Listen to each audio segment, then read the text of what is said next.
जटाधरं पाण्डुरङ्गं शूलहस्तं कृपानिधिं सर्वरोगहरं देवं दत्तात्रेयमहं भजे।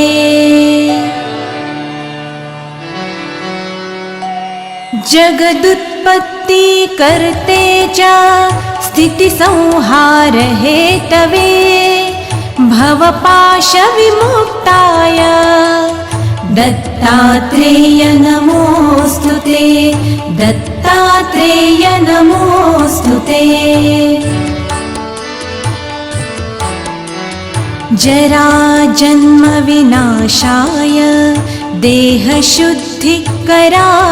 च दिगम्बरदयामूर्ते दत्तात्रेय नमोऽस्तु ते, दत्तात्रेय नमोऽस्तु ते। कर्पूरकान्तिदेहाय ब्रह्ममूर्तिधराय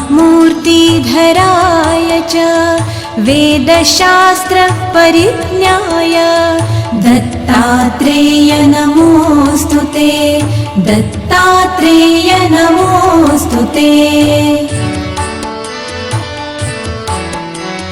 ह्रस्वदीर्घकृशस्थूल नामगोत्रविवर्जिता पञ्चभूतैकदीप्ताय दत्तात्रेय नमोऽस्तु ते, दत्तात्रेय नमोऽस्तु ते। यज्ञभूते च यज्ञाय